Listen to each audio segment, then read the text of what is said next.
যাদবপুর আছে যাদবপুরে, হে রক্তাক্ত হলো বিশ্ববিদ্যালয় ক্যাম্পাস। শিক্ষামন্ত্রী ব্রাত্য বসুর গাড়ি ভাঙচুর, পাল্টা পড়ুয়ার মাথার উপরে চড়ল ব্রাত্য বসুর গাড়ির চাকা। অতি বামেদের হাত থেকে কবে মুক্তি পাবে যাদবপুর?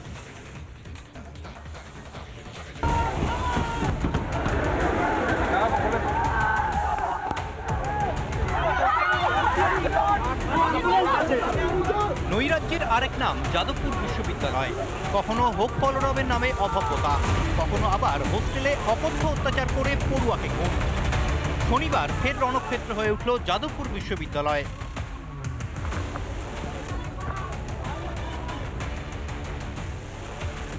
ওয়েবকুমার সম্মেলনে শিক্ষামন্ত্রী ব্রাত্য বসু আসেন যাদবপুর ইউনিভার্সিটিতে। সেই সময় শিক্ষামন্ত্রীর সঙ্গে কথা বলতে চান বাম ছাত্র যারা সংগঠনের যারা পড়ুয়ারা রয়েছেন তারা, এবং সেখানেই বাধে বিবাদ। তার কারণ শিক্ষামন্ত্রীর সঙ্গে তারা কথা বলতে পারেননি এবং কার্যত সকাল থেকে দফায় দফায় ধুন্ধুমার পরিস্থিতি তৈরি হয় যাদবপুর ইউনিভার্সিটির ক্যাম্পাসের ভেতরে। ওয়েবকুমার সম্মেলনে শিক্ষামন্ত্রীকে ডেপুটেশন দিতে যান যাদবপুরের পড়ুয়ারা। সেখানে আমাদেরকে প্রথমে চেয়ার ছোড়া হয়, বোতল ছোড়া হয়, মেয়েদের জামা ছিঁড়ে ফেলা হয়, ঠিক আছে, মেয়েদের গায়ে হাত তোলা হয়, অকথ্য ভাষায় গালিগালাজ করা হয়।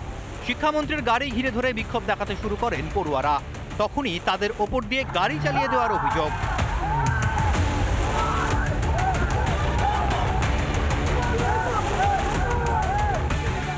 শিক্ষামন্ত্রীর গাড়ি একজন ছাত্রকে পিষে দিয়ে বেরিয়ে চলে গেল, আরেকজন ছাত্রের পায়ের ওপর দিয়ে চলে গেল। তারা সবাই কেপিসিতে অ্যাডমিটেড এবং আমরা মনে করছি যে এই যে আক্রমণ, এটা সমগ্র যাদবপুর বিশ্ববিদ্যালয়ের ওপর আক্রমণ। পড়ুয়াদের লাঠির আঘাতে ভাঙে গাড়ির কাঁচ। শিক্ষামন্ত্রীও জখম হন বলে অভিযোগ। গাড়ির কাঁচ ভেঙেছে।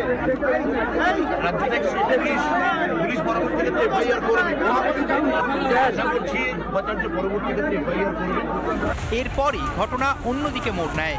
হিংসাত্মক ঘটনার প্রতিবাদে 8B বাস স্ট্যান্ড অবরোধ করে এসএফআই।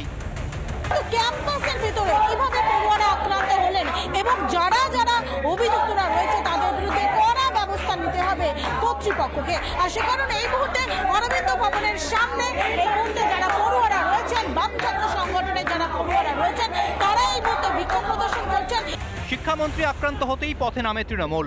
সুকান্ত সেতু থেকে মিছিল করে যাদবপুর থানায় যান অরূপ বিশ্বাস, সায়নী ঘোষরা। এই মুহূর্তে সুরেখা মোড় থেকে যাদবপুর থানা পর্যন্ত বিক্ষোভ করার জন্য এবং মিছিল করছেন এই মুহূর্তে মন্ত্রী অরূপ বিশ্বাস, বিধায়ক রয়েছেন এখানে। যাদবপুর থানা এলাকায় পথ অবরোধ করে বিক্ষোভ তৃণমূলের। যাদবপুরের মা-বাপুরা গণতন্ত্রে বিশ্বাস করেন না এবং তাই তারা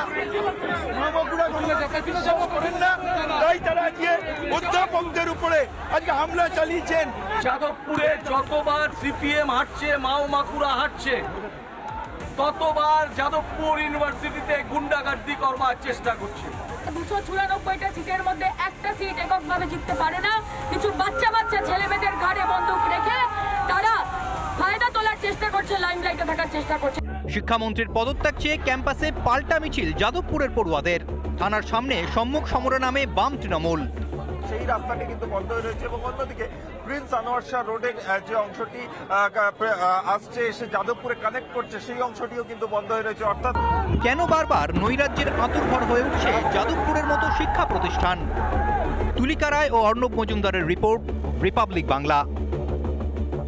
নানা ধরনের কন্টেন্ট দেখার জন্য লাইক করুন, শেয়ার করুন আমাদের ফেসবুক পেজ, সাবস্ক্রাইব করুন আমাদের ইউটিউব চ্যানেল। পাশাপাশি অন্যান্য ব্রেকিং নিউজের জন্য অবশ্যই চোখ রাখুন রিপাবলিক বাংলায়।